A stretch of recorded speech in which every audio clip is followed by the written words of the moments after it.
Alright, welcome back, and we made some progress. Something I omitted from our other video was I resurfaced the cylinder itself to make sure that, again, our surfaces are as close to flat as I can possibly get them.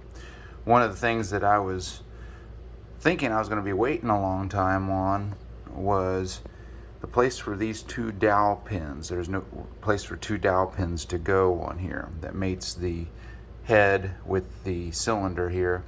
I mulched them, removing them. They were seized in there pretty bad. These are the small dowel pins. The new ones came out, or the larger ones came out relatively easy.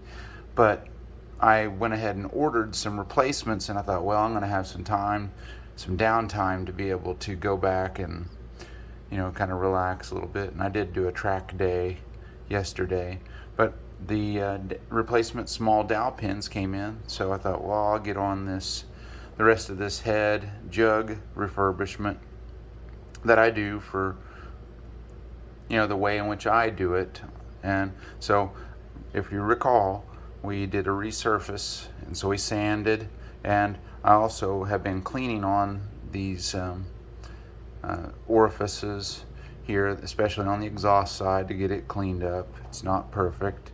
And I went over here on the gasket side, on the base gasket side, and cleaned off the old material off of that. So we're in good shape, and so I'm cleaning these two pieces, and then the next thing I'm going to be getting on are twofold. It just depends on what I choose to do next. First, I got to get this completely dried out and cleaned out, and since this is cleaned out, I'm going to get a coat of oil on this cylinder so we don't have any on the inside, on the nickel seal, so we don't have any corrosion.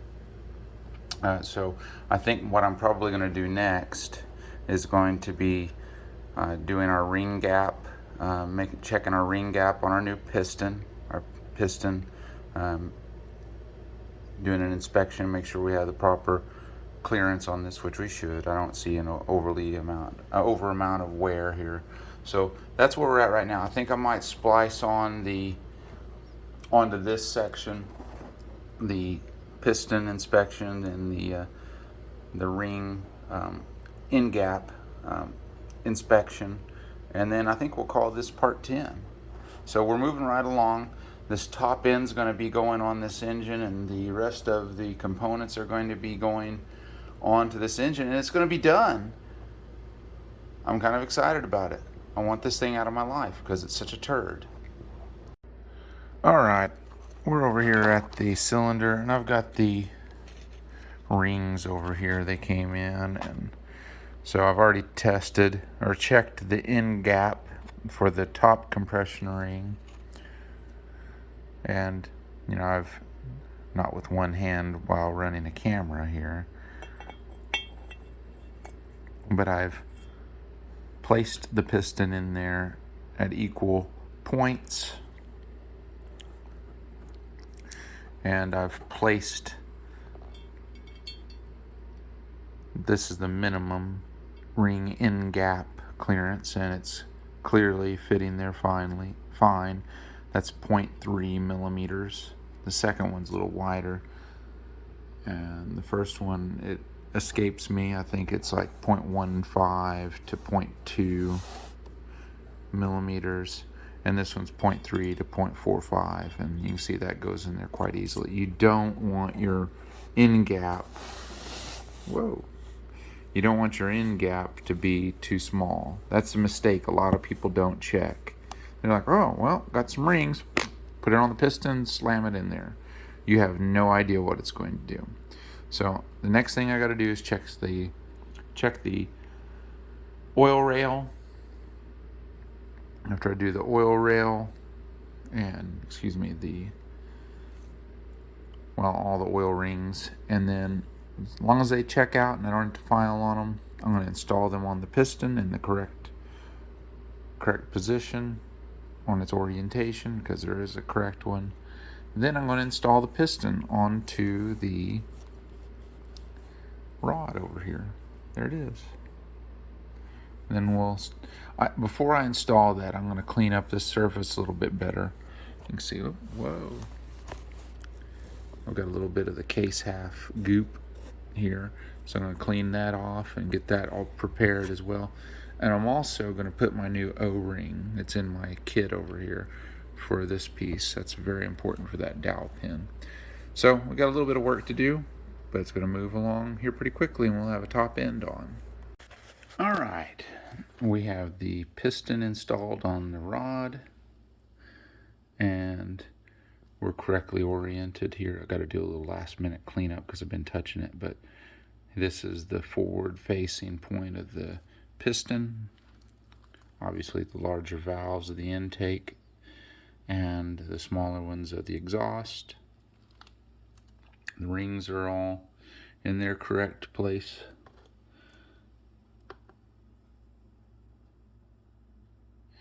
And we're ready to put our base gasket on. Alright, we're back over here, and from my last part of this video, I had showed that the piston was in place, and I've got a few little things to kind of clean up on this, but I've got all the rings in place on the piston, and I wanted to continue, whoa, get it back in frame, dummy, and I wanted to continue this top end by preparing the head. And you can see here I've got the two intake valves in place with new valve guide seals. I've got a new valve guide seal on this, from my perspective here, right hand side exhaust valve. It's got a new valve guide seal, and I've prepared the valve guide seal in this improvised container soaking in some oil. It will end up going to this side. What I wanted to show here is my valve spring compressor. And let me see, I'm going to zoom in here, so just bear with me. I'm my own cameraman and I'm freehanding it. So let's see, we're zooming in on that. And what I wanted to show was, as I'm backing this valve spring compressor off, I'm taking tension off of it. There we go. Sorry, I got a little shaky. And the keepers moved into their slot on the valve. Now I'm going to back this off the rest of the way, so I can show you. And again, I'm freehanding it, so bear with me. Whoa.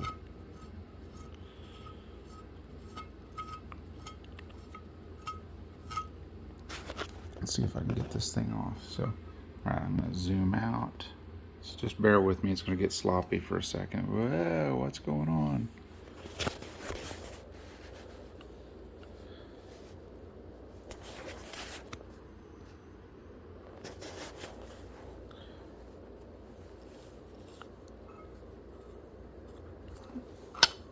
Okay.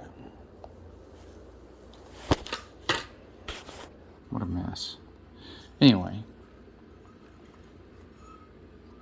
I got my valve spring in place and the keepers are in place, and I'm pretty happy about it.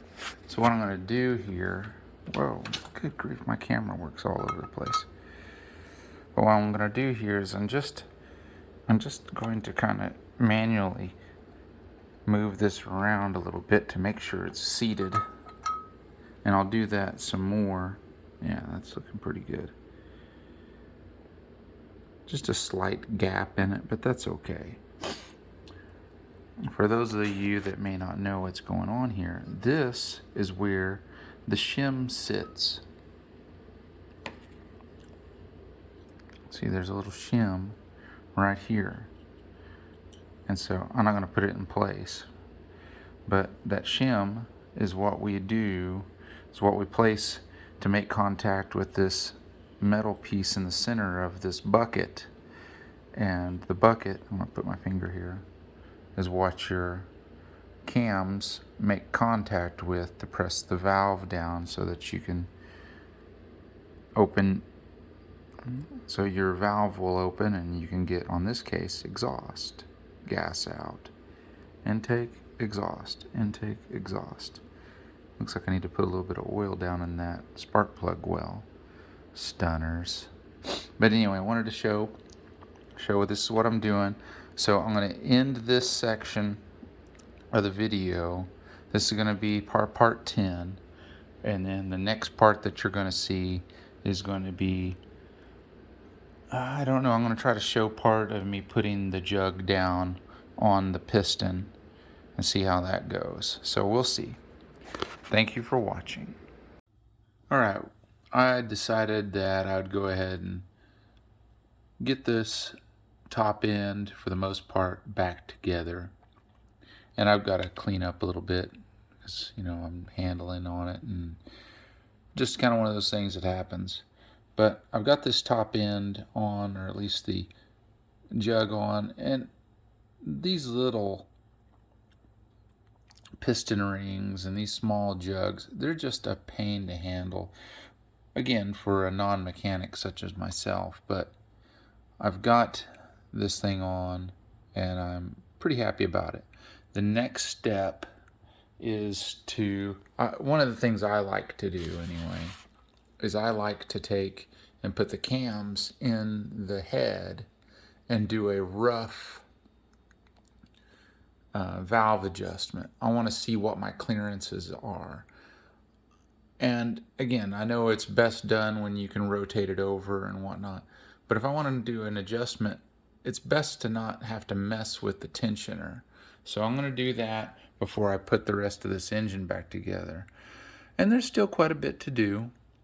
I've still got to put the side case covers on, the flywheel, and a few other things. But really, it's not a whole lot of work left to be done. The main thing is, like I said, is I've got to put these buckets back on with the appropriate shims into the head and put the cams in with the retainer, and I'm going to do the valve lash.